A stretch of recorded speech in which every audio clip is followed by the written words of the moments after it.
So good evening all. Welcome everybody to the IRIA Kerala PG case presentation on ovary and uterine radiology in association with JournoMed.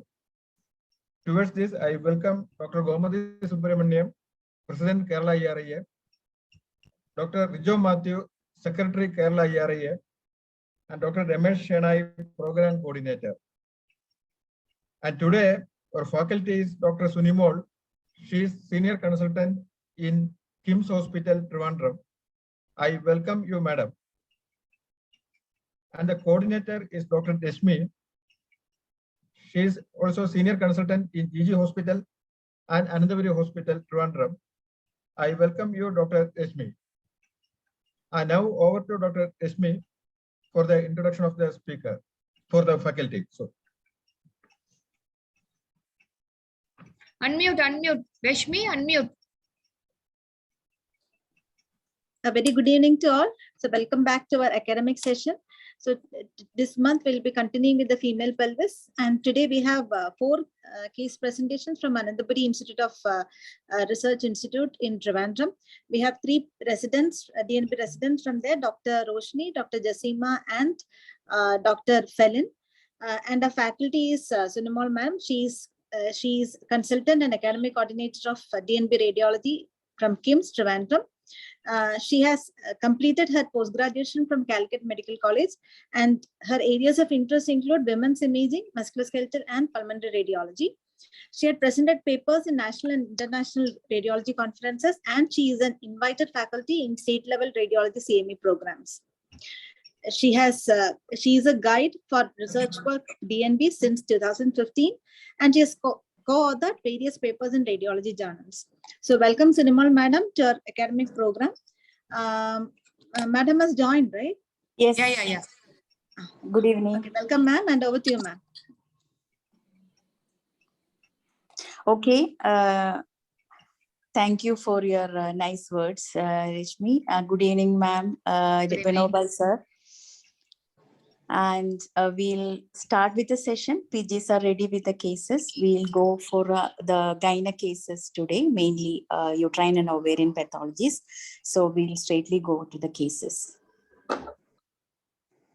Now you can start sharing the screen. First case will be presented by Dr. Roshni.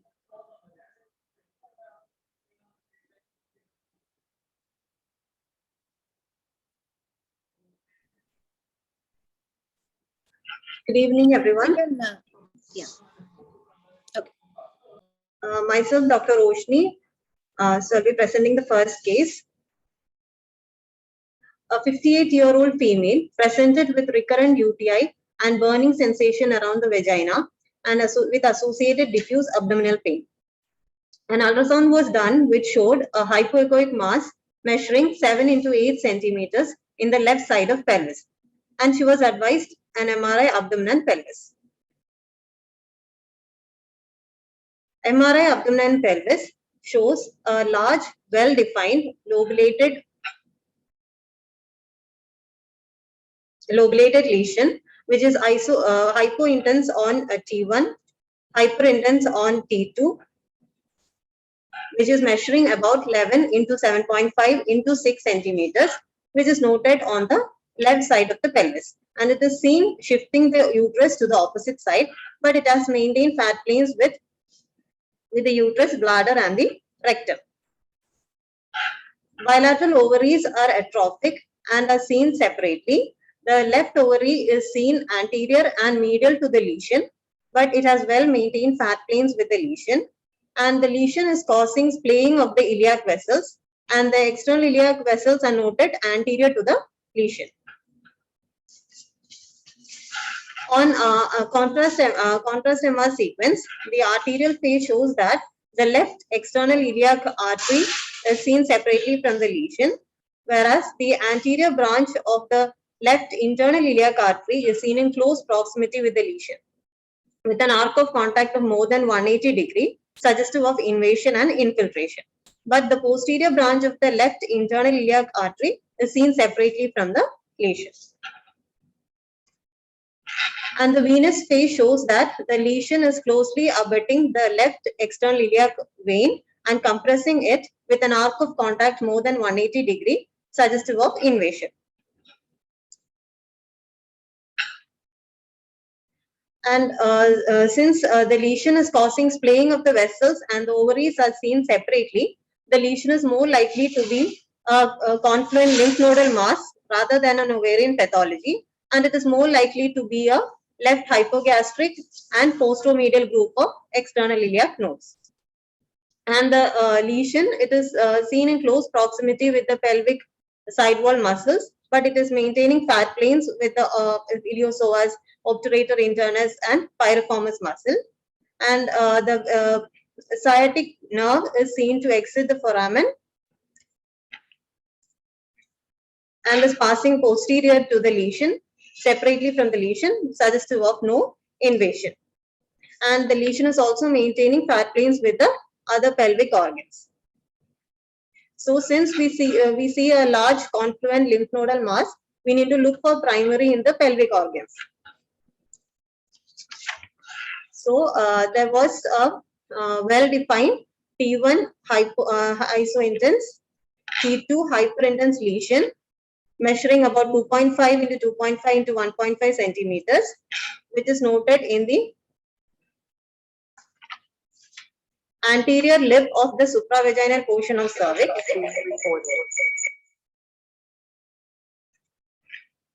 Then the lesion is showing a breach of T2 hypointense rim posteriorly, and that is suggestive of parametrium invasion. But the lesion does not show any invasion into the uterine cavity or into the vagina. And also the lesion does not invade or closely abut the other pelvic side wall muscles like obturator internus, levator ani. And the bilateral iliac vessels are seen separately from the cervical lesion, suggestive of no invasion. And both the cervical lesion as well as the lymph nodal mass, they are showing diffusion restriction. And on contrast enhanced images, the lesion in the cervix is showing intense enhancement in early arterial phase with washout in the delayed phase. And the lymph nodal mass is showing heterogeneous enhancement with central necrotic areas. And there is no evidence of any para-aortic lymph nodes, no evidence of hydroureteronephrosis. Then the visualized lung field show no evidence of any nodules, no abnormal signal intensity in the visualized bones, no focal lesions in the liver parenchyma, no evidence of any ascites or peritoneal deposits. So to summarize, there is a well-defined T1 hypo, T2 hyperintense lesion, which is showing intense enhancement in the early arterial phase with washout in the delayed phase and diffusion restriction in the anterior lip of supravaginal portion of the cervix with invasion into the parametrium posteriorly, but no invasion into the uterine cavity or into the vagina or into the pelvic side wall muscles or the adjacent structures like bladder, rectum. And there is an adjacent large lobulated confluent lymph nodal mass, likely the left hypogastric and left external iliac lymph node group, which is again T1 hypo and T2 hyper with heterogeneous enhancement and diffusion restriction, which is invading the anterior branch of left internal iliac artery and left external iliac vein, but no invasion into the adjacent pelvic side wall or other organs like bladder, rectum. And no evidence of any para-aortic lymph nodes. Bilateral ovaries can be separately seen. No evidence of any focal lesion elsewhere, and no ascites or peritoneal deposits. So this is a case of carcinoma cervix, and FIGO stage will be stage 3C1. T2B N1 M0 comes under stage 3B.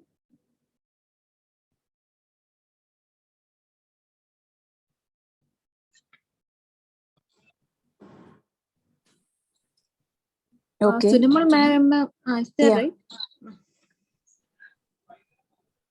Yeah. So you want to elaborate further on the FIGO staging? Yeah, yes, ma'am. Figure 2018 classification of cervical cancer. Stage 1A1 and 1A2 comes under preclinical. And in that, 1A1 is less than or equal to 3 mm, and 1A2 is between 3 mm and less than or equal to 5 mm. 1B1 is between 5 mm and 2 centimeter. 1B2 is 2 to 4 centimeter. 1B3 is more than or equal to 4 centimeter. Then 2A means invasion into the upper two-thirds of vagina.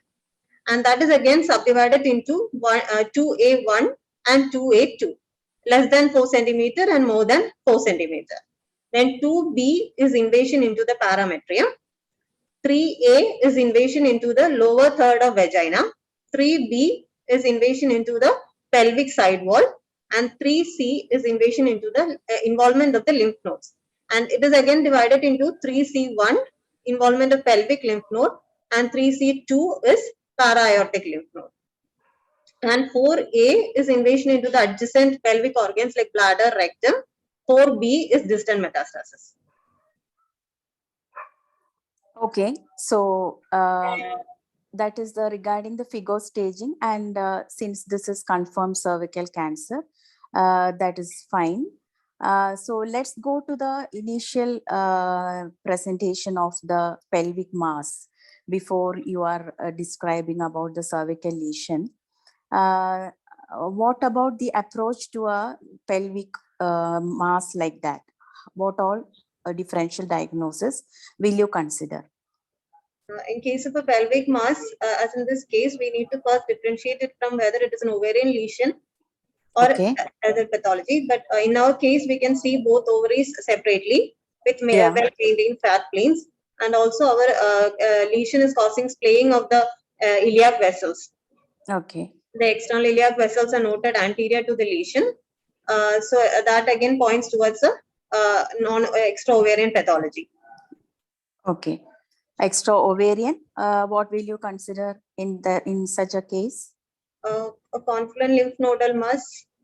Yeah, that is your first differential, and other second.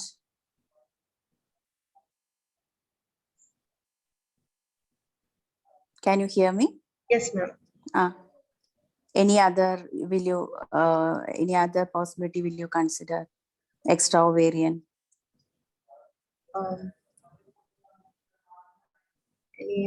Okay, can you if it is a lymph nodal mass and you are seeing it only on one side, like unilateral, isn't it?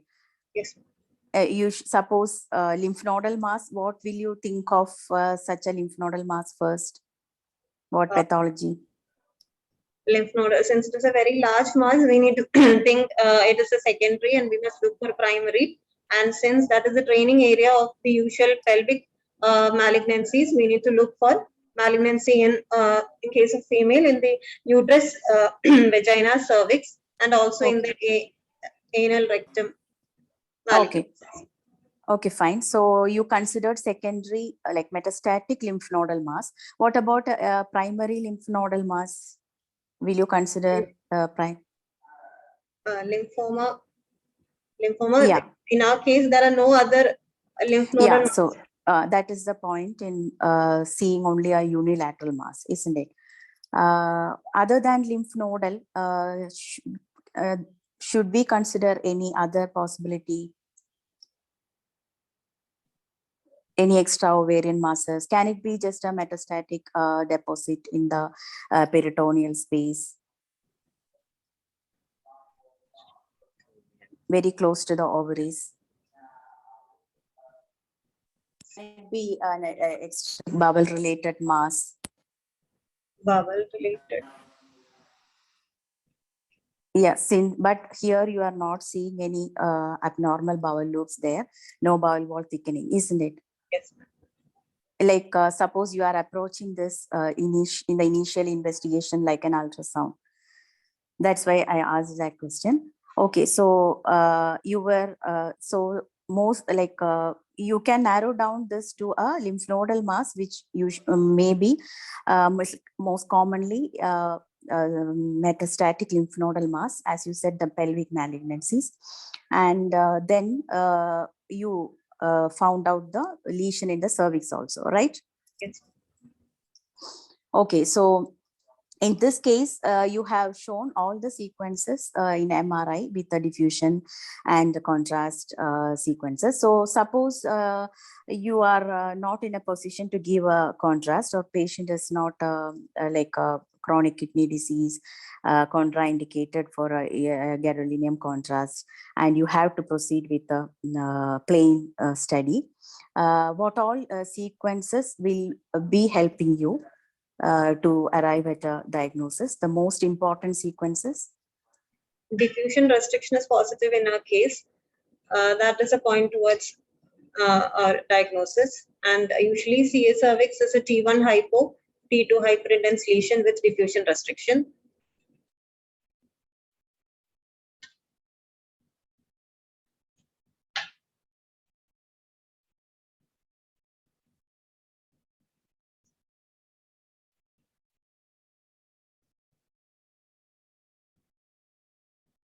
Ma'am, am I audible, ma'am?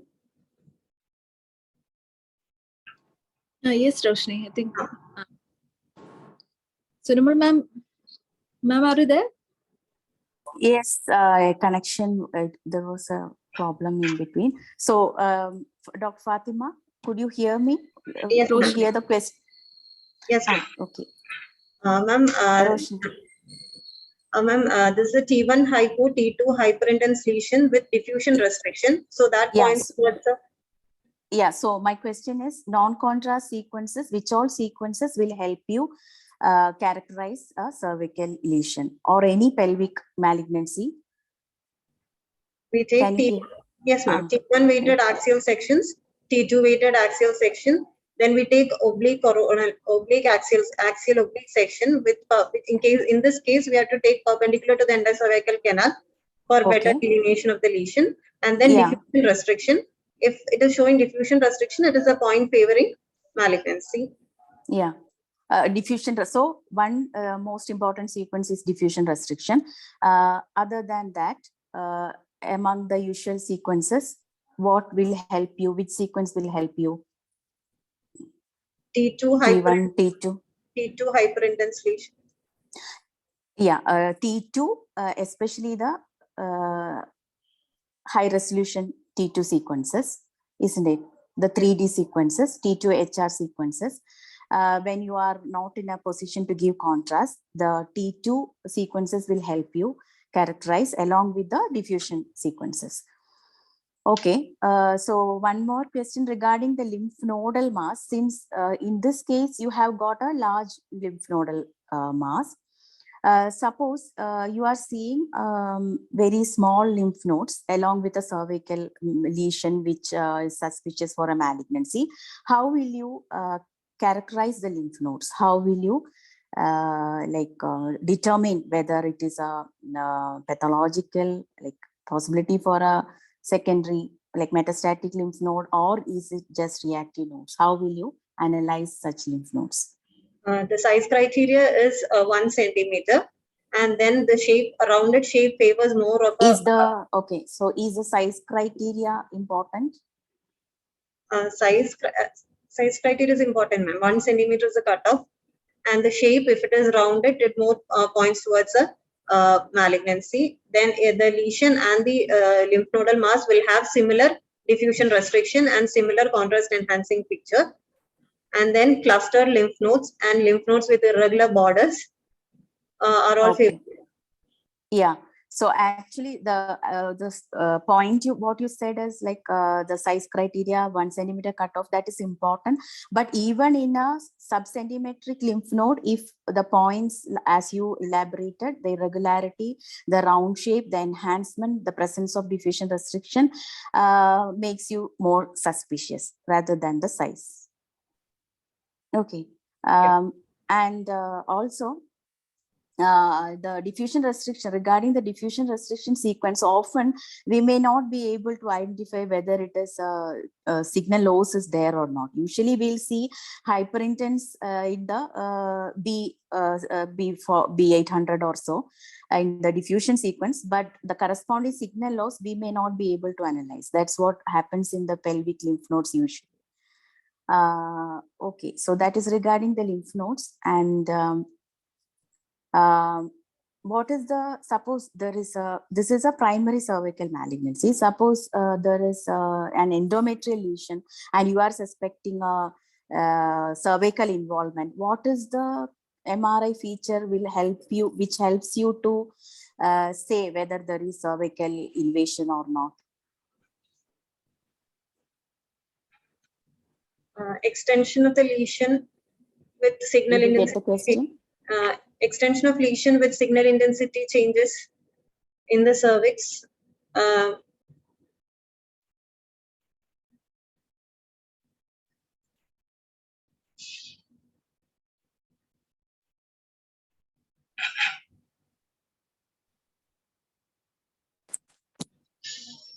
Hello, Roshi. Ma'am, we have to look for the extension of endometrial lesion into the cervix. There will be altered signal intensity in the cervix also. Yeah, what is that altered signal intensity? How will you describe that? That will again be malignancy may also show T1 hypointense, T2 hyperintense. Okay, so what should be there to say a normality in a cervix? How should the stroma be appearing? Normally, cervix has the inner mucosa and the secretions, they appear hyperintense on Okay. T2. Then there is a stroma which is hypointense. Yeah. And then outer is an intermediate signal intensity. Yeah. So the loss of the T2 hypointensity is a clue towards cervical invasion in pelvic malignancies like endometrial or vaginal. Okay. So you want to proceed for, like, you have any other points to discuss on this case? Yes. This is a follow-up of the case, ma'am. A pap smear was done and it showed atypical glandular cells. CA125 was elevated, and under subarachnoid block, a cervical biopsy and endometrial curetting was done. And histopathology showed invasive carcinoma involving endocervix, possibly poorly differentiated squamous cell carcinoma. Okay. In brief about the cervical lesions, they can be divided into epithelial neoplasms, non-epithelial neoplasms, and non-neoplastic diseases. Under epithelial neoplasms, there is cervical cancer, adenoma malignum, neuroendocrine tumor, and malignant melanoma. Non-epithelial neoplasms include malignant lymphoma and cervical leiomyoma. And non-neoplastic diseases include uterine cervicitis, Nabothian cyst, cervical polyp, endometriosis, and cervical pregnancy. So, a few words about the imaging features. Cervical cancer, as we have seen in our case, it is a T2 hyperintense lesion showing intense enhancement in early arterial phase and washout in delayed phase. And adenoma malignum, it is actually a subtype of mucinous adenocarcinoma, and it will show multicystic lesion with solid components. And the solid components will enhance on contrast images. Neuroendocrine tumor, imaging wise, they're similar to squamous cell carcinoma. It is basically a histopathology diagnosis. It will also be T2 hyper and show intense enhancement. Then a malignant melanoma, because of the paramagnetic effect of the melanin granules and methemoglobin, it will be T1 hyperintense. Then lymphoma, primary lymphoma is rare, but when it is present, it will be an expansile lesion. And the typical feature is that the cervical epithelium layer will be maintained around the lesion. And cervical leiomyoma, it is T1 isointense, T2 hypointense, and hyperintensities may be due to myxoid degeneration. And Nabothian cyst, they're basically retention cysts. So because of the mucin content, T1 will show hyperintense signal, T2 also hyperintense. And cervical polyps are T1 hypo with T2 hyperintensity.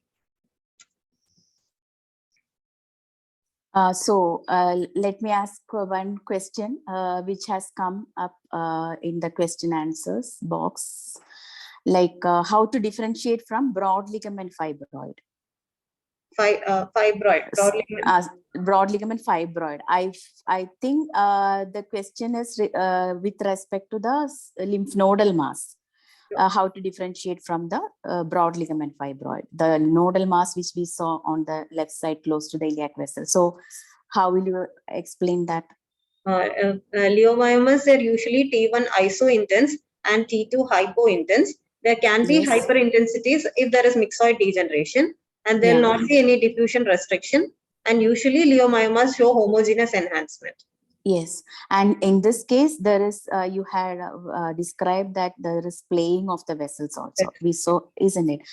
So that is a location of the lymph nodes and very close to the vessels and splaying of the vessels, which is more of a which gives more clue towards a lymph nodal mass. Okay, so no other question regarding this one.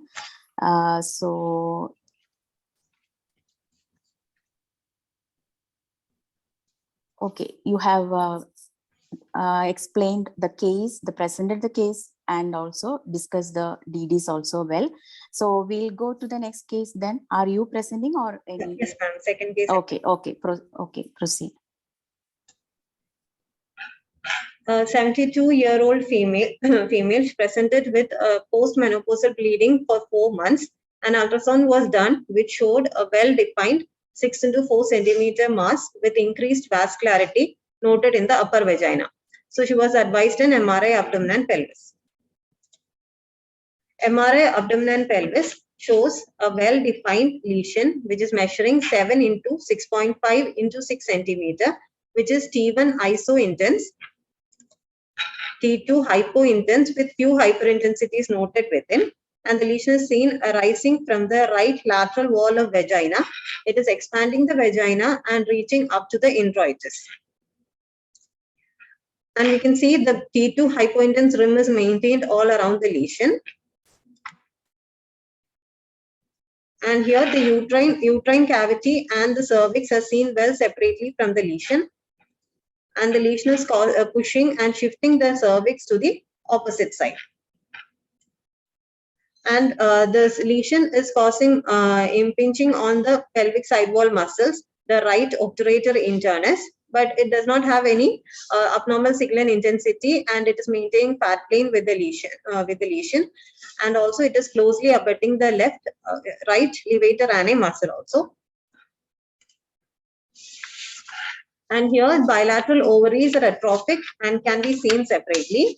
Bilateral iliac vessels are seen well away from the lesion. The pelvic ureters are seen separately, and the lesion maintains fat planes with the bladder and rectum. No evidence of any abnormally enlarged lymph nodes noted. There is no evidence of any diffusion restriction in the lesion. The lesion is showing heterogeneous enhancement with this periphery showing enhancement and central non-enhancing areas. Then no evidence of para-aortic lymph nodes, no hydrouretronephrosis, no evidence of any nodules in the visualized lung fields, no abnormal signal intensity in the bones, no focal lesions in liver, but we can see the liver surface appears irregular with a dilated portal vein. There is also splenomegaly with few perisplenic collaterals. So to summarize, there is a well-defined T1 iso-intense, T2 hypo-intense lesion noted arising from the right lateral wall of vagina with no evidence of invasion into the paravaginal space, into the uterine cavity or into the cervix, and no invasion into the adjacent pelvic side walls or other pelvic organs like bladder, rectum. No abnormally enlarged lymph nodes. The ovaries can be seen separately. No evidence of any focal lesion elsewhere, with features of chronic liver parenchymal disease, portal hypertension, splenomegaly, and few perisplenic collaterals. So it is likely to be a benign vaginal lesion, a vaginal leiomyoma. But considering the clinical scenario, since it is an elderly female with history of painless postmenopausal bleeding, a differential of squamous cell carcinoma also have to be considered.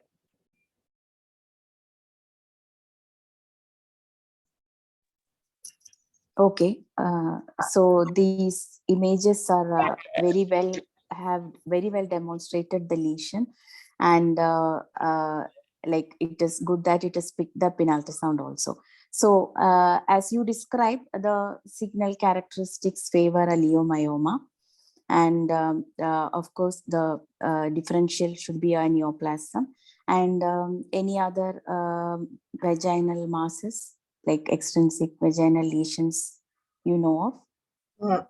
Vaginal lesions, other carcinoma, adenocarcinoma, but the age does not favor. Adenocarcinoma more commonly seen in the age group is 14 to 21 years. Okay.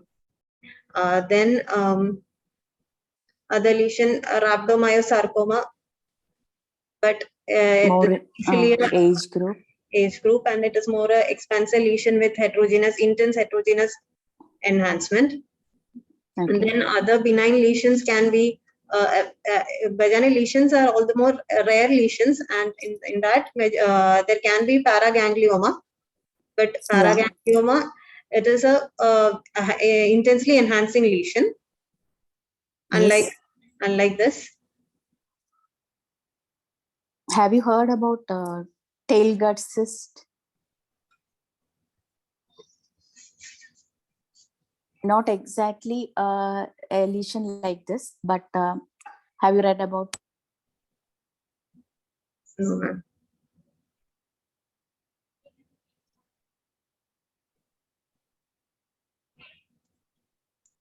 I'm not able to hear.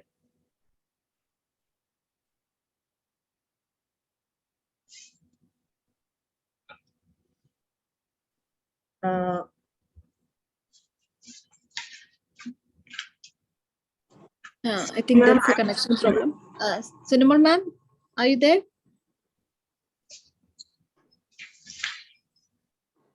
I think she can't hear us also.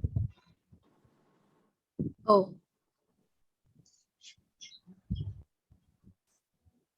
I think she'll rejoin. We can wait for a minute.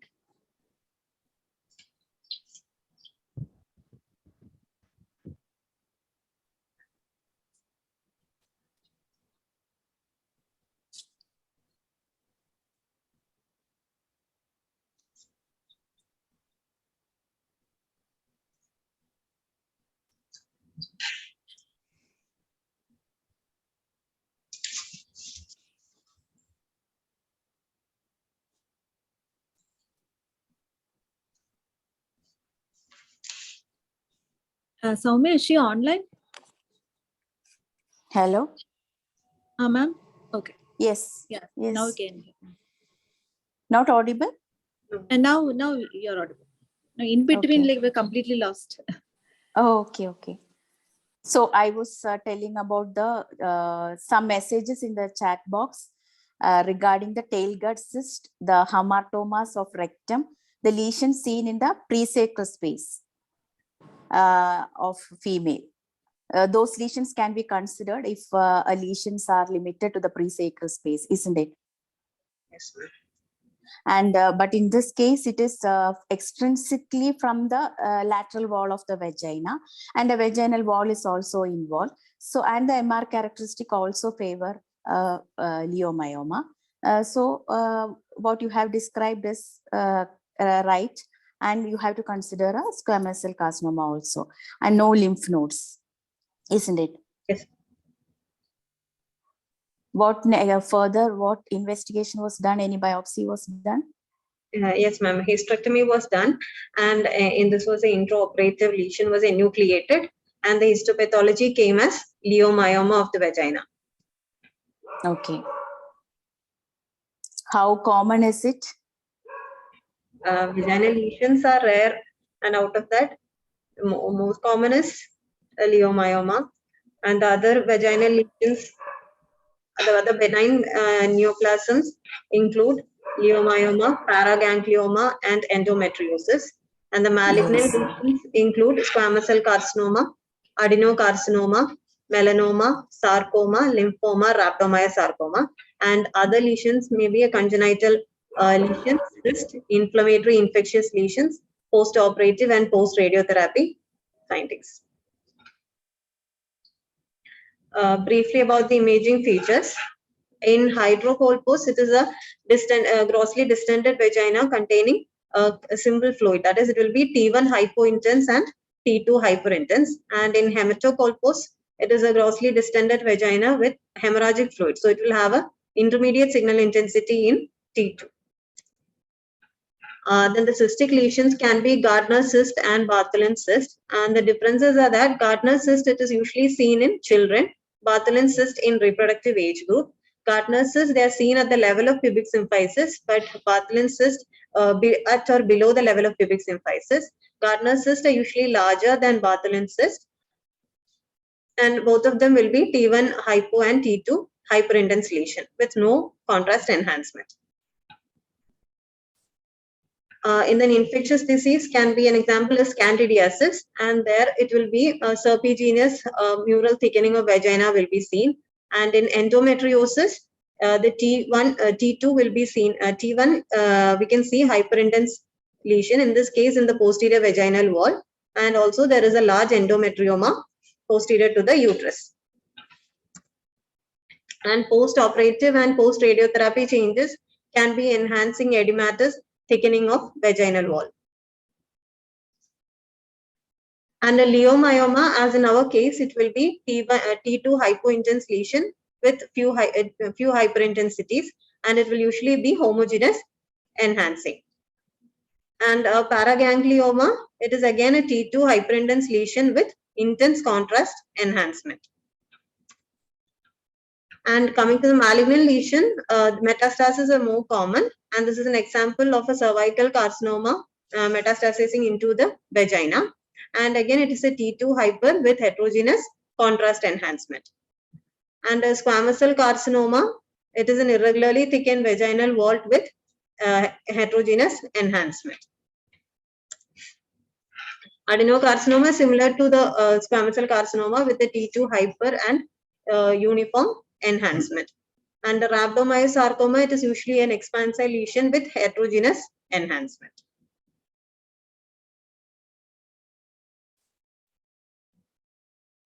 That's all the lesions of vagina. Okay.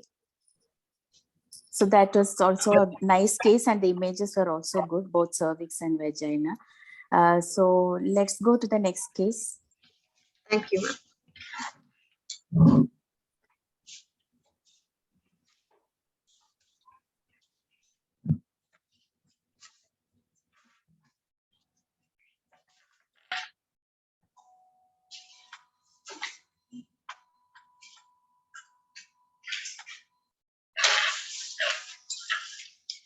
Good afternoon to all. Myself, Dr. Jasma Enam.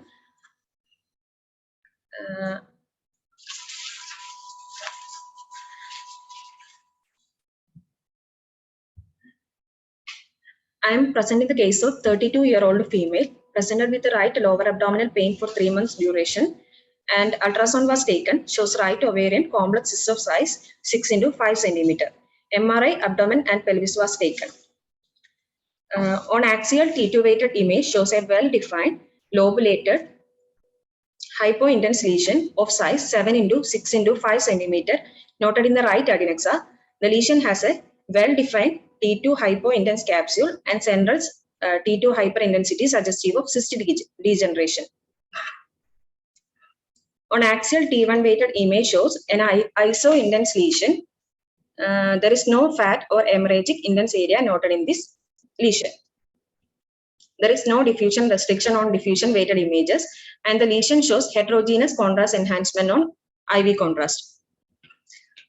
We can see the ovarian stroma with a few T2 hyperintense follicles in the periphery adjacent to lesion, suggestive of embedded organ sign. This represents that the lesion is arising from the right ovary, and the left ovary appears normal with a size 2 × 1.5 cm. The lesion medially closely abutting the uterine myometrium with the loss of fat plane in some areas, and the laterally closely abutting the lateral pelvic wall and right ureter. But there is no evidence of ureteric obstruction or hydroureteronephrosis. External iliac and internal iliac vessels are seen close proximity with the lesion, but there is no evidence of infiltration into this vessel. There is no evidence of infiltration into the obturator internus, piriformis, and levator ani muscle. Inferiorly, the lesion is closely compressing. Compressing the bladder, but with maintained fat plane. The lesion is well away from the rectum. There is no evidence of infiltration into the rectum. The minimal free fluid is seen in the pouch of Douglas. There is no evidence of pelvic or para-aortic lymph node. There is no evidence of omental or peritoneal mets. No evidence of any focal lesion seen in the liver. No evidence of any ascites or pleural effusion. There is no evidence of any bony mets. So to summarize, there is a T1 iso, T2 hypointense lesion with no diffusion restriction and heterogeneously contrast enhancing lesion with well-defined T2 hypointense capsule and central cystic degeneration. And there is no evidence of infiltration into the adjacent structure. No evidence of any pelvic or para-aortic lymph node. No evidence of any distant mets or pleural effusion or ascites.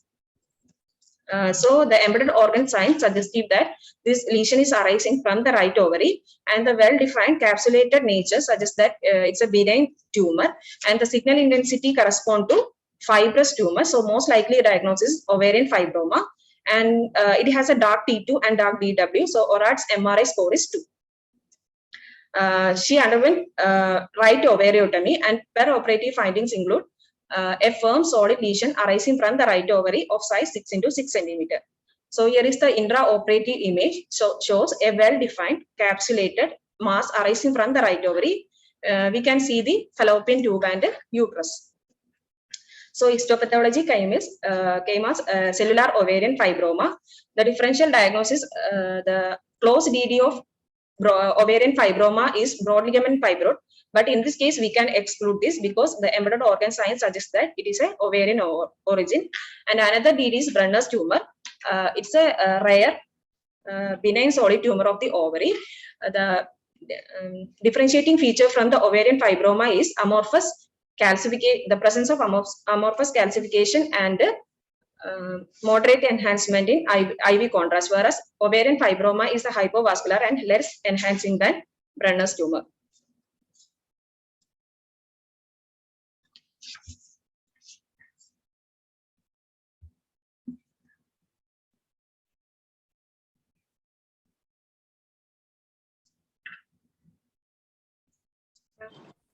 Sunamal ma'am, in a discussion right now, or she'll proceed with the presentation?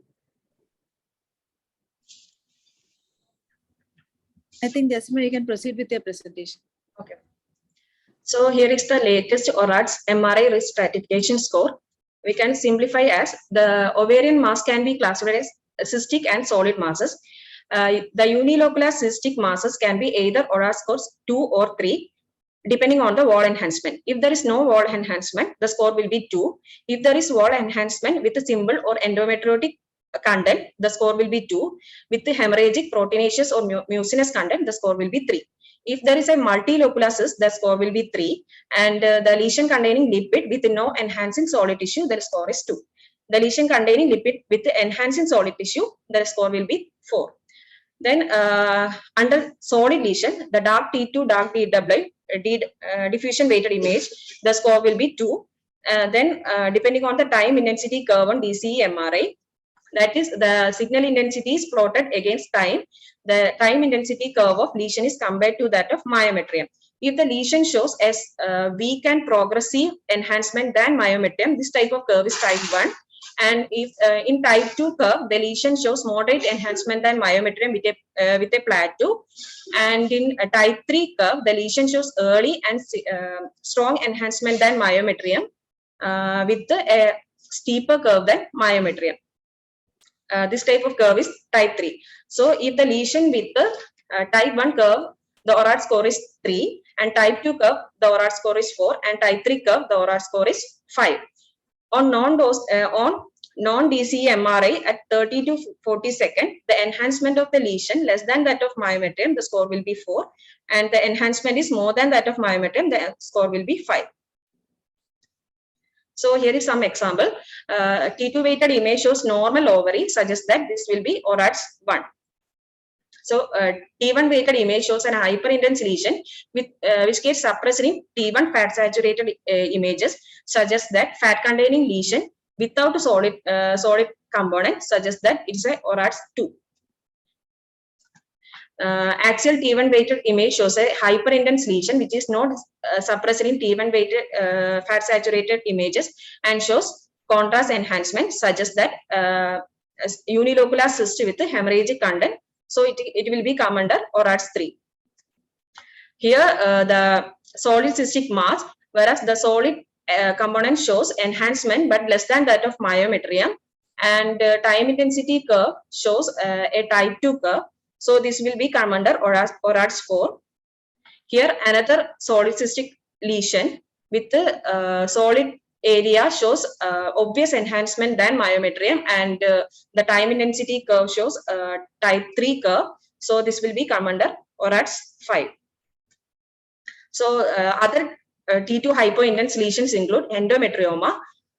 In this, T1 hyper and T2 shows a loss of signal that is typical of shading, can be seen in endometrioma. In Brenner's tumor, there will be T1, T2 hypo and T1 iso, and there is no diffusion restriction in diffusion weighted and ADC map, and which shows moderate contrast enhancement. This will be Brenner's tumor. And in dysgerminoma, there will be T2 iso-intense lesion with the T1 hypo-intense septations are seen. These septations shows enhancement on contrast administration.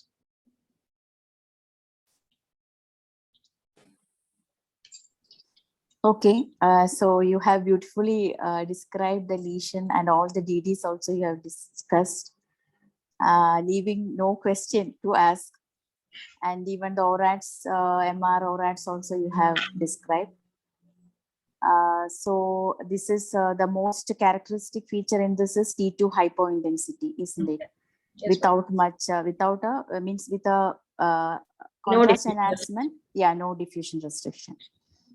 So as you said, you should consider endometrioma, which shows T2 shading, and of course such lesions like fibromas.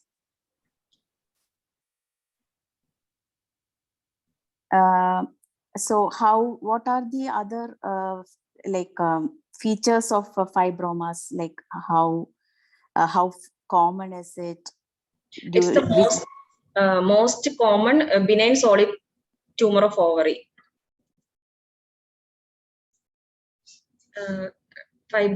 Okay, during which age group? Seen commonly during? Can seen any age group, but it's most commonly seen in elderly. Okay, yes, in elderly. And can it cause any other extra ovarian features? Ma'am, with pleural effusion and ascites, it's called a Meigs syndrome. Yes, which often we'll confuse it for some ovarian malignancy, isn't it? Yes, ma'am. Yes. Only which all tumors can cause Meigs syndrome? Such presentation. Yes. Ma'am, benign tumors of ovary like dysgerminoma, mucinous cystadenoma. Yes, mucinous cystadenomas, fibromas, as you said. Brenner's tumors can it cause? Yes. Okay.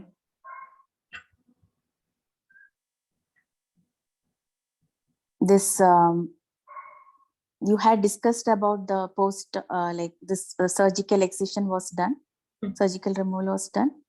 Yes, ma'am. Okay. Ovariotomy is done with the excision of that mass. Okay. How common is a cystic degeneration in fibromas? I think it is very rare. Like in this case, we saw T2 hyperintense foci inside the lesion. Usually we see a homogeneous T2 hypointense lesion in fibromas. How commonly they undergo torsion? Are they more prone for torsion?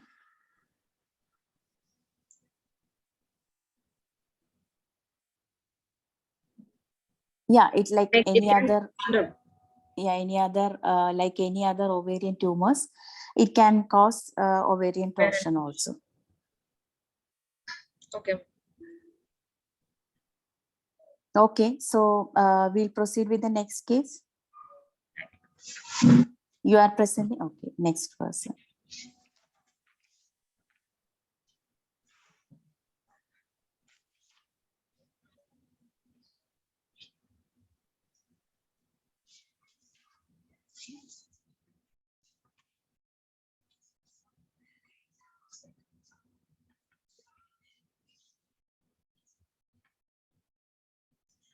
Good evening. I'll be presenting the next case. Myself, Dr. Fatima Filin. A 2-year-old female child presented with persistent lower abdominal pain and 2 episodes of vomiting for 2 weeks duration and fever of 2 weeks 2 days. Ultrasound was done. It revealed a cystic adnexal mass in the right pelvis and was brought here for further management. Vitals were within normal limits. Counts were elevated. Rest of the investigation came out to be normal.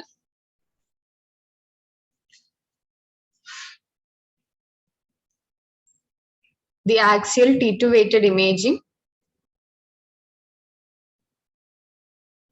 Axial T2 weighted imaging, a well-defined oval lesion was found in the middle of the pelvis in the pouch of Douglas with multiple peripherally arranged follicles measuring 2.6 into 3.2 into 3.3 centimeter.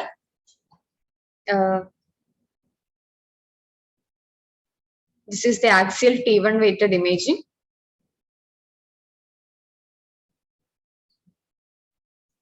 The lesion is iso-intense on T1 with peripheral hyperintensity.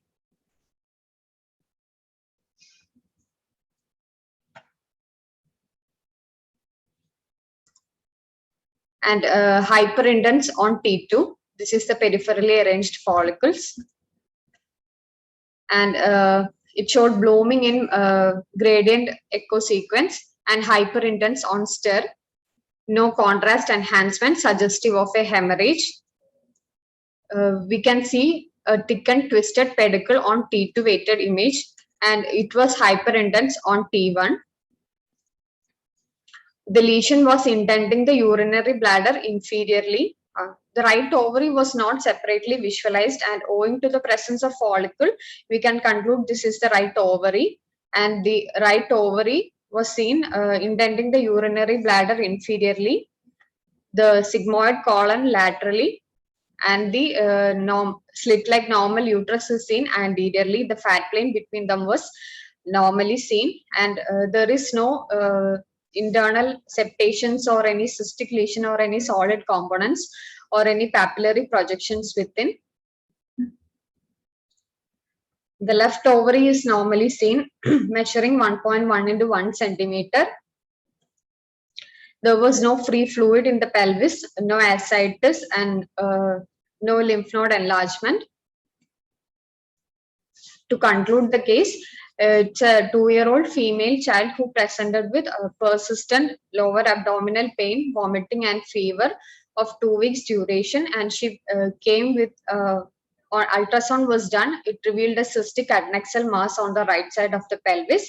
MRI was done, revealed an enlarged ovary with multiple peripherally arranged follicles, which was iso-intense on T1 with peripheral rim of hyperintense on T2, with blooming seen in gradient echo sequences, hyperintense on STIR, no contrast enhancement, with the thickened twisted pedicle seen in the periphery of the affected ovary, which was also hyperintense on T1, suggesting of hemorrhage.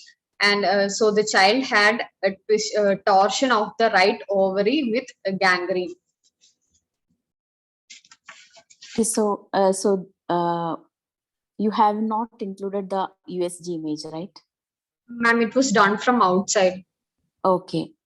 Okay. So did you have a look at the USG also? Like, because it was given as a cystic lesion in right ovary, directly went for the evaluation of the cystic lesion. Yes, ma'am. Okay. So how will it appear in USG? Ultrasound will have enlarged ovary. If it is an torsion of the ovary, it will show an enlarged ovary, usually more than 4 centimeter. It will have a heterogeneous stroma due to the edema, and a string of pearl appearance due to the peripherally arranged follicles, free fluid in the pelvis, and free fluid in the pelvis. And on color Doppler, there will be absence of the arterial flow, and also the twisted pedicle will be seen with the whirlpool sign. Okay. So you go ahead with the discussion, like the follow-up of this. Follow-up, right salpingo-oophorectomy was done, and it showed the gross image. This is the gross image. It showed a brownish discoloration of the torsioned ovary with gangrene. This is the ovary, and this is the fallopian tube that was extracted. And the histopathology showed hemorrhagic necrosis of the ovary and the fallopian tube, which was consistent with torsion and gangrene. Now, regarding ovarian torsion, the definition, the twisting of the ovary on its ligamentous support leading to compromised blood supply. It's usually seen in all age group, but especially in the reproductive age group. That also 20% of it is seen in the pregnancy period, owing to the presence of physiological and pathological ovarian masses, therapy for infertility and pregnancy in extremes of age. When to suspect an ovarian torsion, it usually presents as a non-specific symptom, and the sharp, localized right or left lower abdominal pain and tenderness, palpable abdominal mass, nausea and vomiting. The predisposing condition is the presence of a large cyst more than 5 centimeter. The cystic neoplasm which predisposes are the mature cystic teratoma, serous cyst adenoma, hemorrhagic cyst. If it is a normal ovary, which is usually seen in adolescent age group, it can be due to markedly mobile fallopian tube or the mesosalpinx. Here we can see the mesosalpinx, which is a part of the broad ligament. And fallopian tube spasm, sternus exercise, and abrupt change in abdominal pressure. The pathophysiology, due to the twisting of the pedicle in the suspensory ligament of the affected ovary, it can lead to the compromised venous and lymphatic outflow, leading to diffuse ovarian edema and enlargement, which causes the arterial thrombosis and ultimately ischemia and infarction. If it is an incomplete torsion, due to the raised capillary hydrostatic pressure, the obstruction of the lymphatic drainage occurs, leading to massive ovarian edema. Now, ultrasound. In gray ultrasound, the ovaries are usually large, more than 4 centimeter, with heterogeneous stroma, the string of pearl appearance, which is the peripherally arranged ovarian follicle, free pelvic fluid, and the location is usually in the midline, superior to the fundus. And in color Doppler, the classic appearance is the absence of the arterial flow, but most frequently seen is the reduced or absent venous flow, and also the twisted pedicle and the whirlpool sign on the color Doppler. On CT, the adnexal mass is seen in the midline, rotated towards the contralateral ovary, deviation of the uterus to the side of the affected ovary, and ascites. If there is a cystic lesion inside the ovary, there will be thickening of that cystic wall.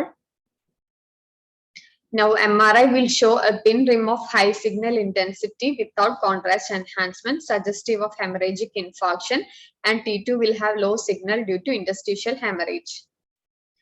Treatment is usually surgery, but if we can salvage the ovary, untwisting is done. In postmenopausal age group, bilateral oophorectomy is done.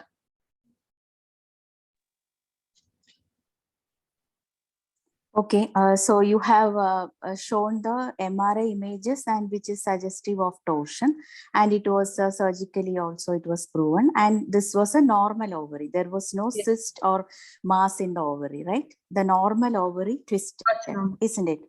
Okay, so can that happen? Rarely, that also in this age group, it's not common. If at all it happens, it's usually seen in the adolescent age group. Yeah, why is it during the adolescent age group towards the menarche, perimenarche, that age it happens? Why? Because of the a number of cysts, like polycystic morphology, often due to the anovulation which happens during those, like even though the menstruation starts, for the initial first year or some months, it will be anovulatory cycles, and there will be much cyst, and it will be a larger ovary, and it can twist. As you said, due to the lax ligaments, normal ovary without any underlying cyst or mass can twist. But in this age, it is very rare. And what are the common, if at all there are underlying cysts, what are the common lesions Mostly, which can mostly predisposed is the mature benign cystic teratoma. Okay. And also the serous cyst adenoma, hemorrhagic, large functional cyst. Okay. And it is said that like right side is more prone for torsion than left side. Usually in this case also it is right. Have you read anywhere like that? Any reason for? Because the left ovary is protected by the sigmoid column. Yeah, right ovary is seen more commonly twisted. And let's come to the USG findings again. As I asked you before, here there is no USG image, but as you have described, you have shown the image of a twisted ovary also. So when should you suspect a torsion in USG? That's very important, because we will be seeing a child, like a patient with such symptoms initially with an USG, isn't it? MRI will be doing later. So you should be well aware of the USG findings. As you said, it will be enlarged and edematous. There can be fluid, and you said there will be absent Doppler flow. Is that true in all cases? Like, will you get a Doppler flow, normal Doppler flow you will be getting, and still should you suspect a torsion? Yes, ma'am. The absence of the flow is as such not a criteria. It's more to viability of the ovary. If we can get the flow, we can save the ovary. It is viable, and if there is absence of flow, it's not viable. Okay, so even when you see a presence of Doppler flow, the symptoms are all favoring or clinically suspecting, and you are getting an edematous enlarged ovary with fluid and such displaced follicles in the periphery, you should suspect torsion. And why is that there is flow even at that stage, even when it is in a twisted stage? Why do you get that Doppler flow? Something related to the blood supply of the ovary. Arterial supply of the ovary is from dual blood supply.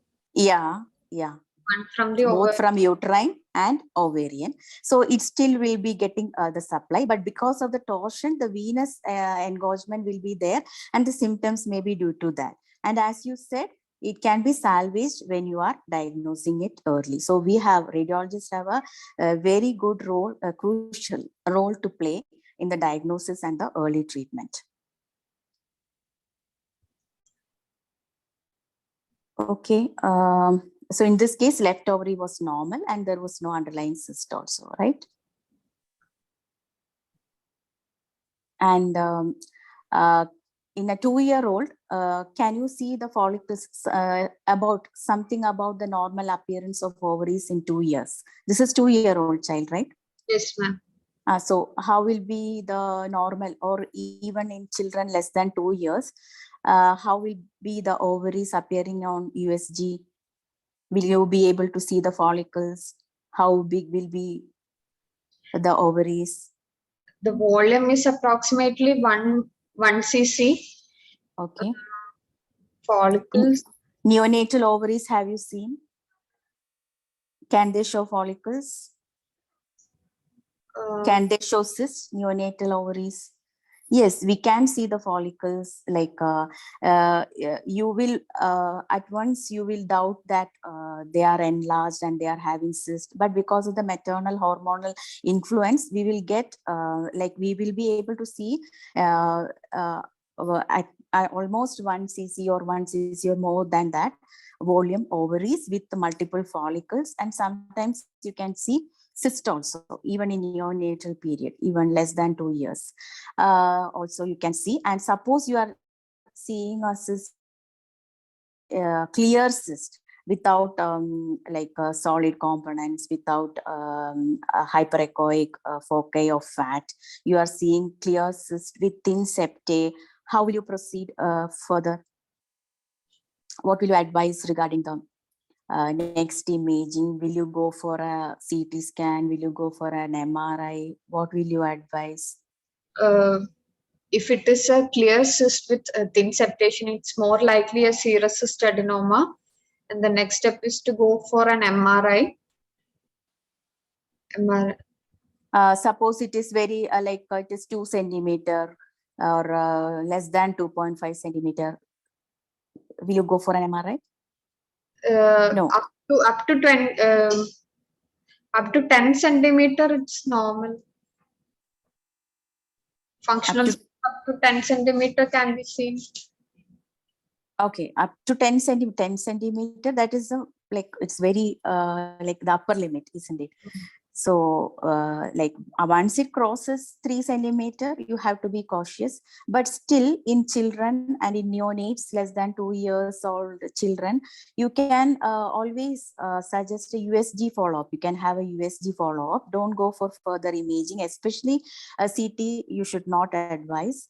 You can have a USG follow-up once in next follow-up at 2 months, because most of them resolve spontaneously. It need not be pathological cyst. That's what I wanted to convey. So you need not go for further imaging in this age group, but not with respect to this case, because this is the child had symptoms, came with pain, and a cyst was detected in ultrasound done outside, and then for further evaluation it was done. I'm just telling about the other case where you are seeing a cyst as small as 2.5 centimeter clear cyst. You just have to follow up with a USG. Okay. Any other, Reshmi, do you want to add any other points? No, ma'am, I think you have included everything and they have actually presented everything. Yeah, that's the point. They have presented everything, leaving me not to ask any questions also. But it was very MR images of the pelvis covering ovaries, cervix, vagina, everything was very good. I appreciate all the PGs, Fatima, Roshna, and Jessima. Okay. Yeah. Okay. Actually, Jessima and Felin, both of them are first years. So yeah. it's their first presentation. But they did so well, you know. Really, well done. Very well. Thank you. Yes. So it's all because of your support. They have the confidence. MR is one area where first years will not peep into. But here directly into MR they have gone. That is the boldness which I want to bring in the residents, because they did so Yes, well. ma'am. No, so if they present, they will be very bold enough to answer in the examination also. So the more they present, the more they will be benefited. Yeah, that's yes. right. But they're confident. That's the main thing. We should very confident, very confident. Appreciate them. I give a big hand to them. Okay. So, okay. any more questions? Any other questions? Gomadi ma'am or Venu sir? No, all the questions were very well asked by Suni, and she has answered. And the students itself, they left no question to be asked because it was wonderfully presented. Thank you. Okay. Okay, ma'am. Benu sir. One thing, there's no questions. Just one comment, small comment. That's in between. Actually, it was stressed. Dr. Sunimal has stressed, because one thing we have to know that if something is seen in ultrasound, what would you do next? Then usually the answer will be either CT or MR. So it's not be like that. So many things actually you can determine, or we can stop by ultrasound itself. So you should be confident enough to say that, so this is this, and don't go for any other investigation. So that's also, I think in that also there is a role for radiologists now. So suppose you are seeing a cyst, an ovarian cyst with a thin capsule and thin septae or no septae, whatever it is, it could be a functional cyst, and you should have a diagnosis. And then afterwards, what's the necessity of going for MRI? So what additional feature actually you are going to detect in MRI? So rather, I would say that ultrasound is, in one aspect, no, ultrasound is more sensitive than MRI now. If it is a cystic lesion, and if you are going to detect a small mural nodule, 5 millimeter mural nodule in ultrasound, then you are suspecting malignancy. Which 5 millimeter nodule you are not going to see in MR probably. Then what's the point in going for another higher expensive investigation? The only thing, the problem we have to come is back only to the USG subjectivity, because the thing is that we don't know, all the clinicians may not be knowing the expertise of the radiologist who is doing ultrasound. That's all. So, but there are certain features by which you can spot the diagnosis now.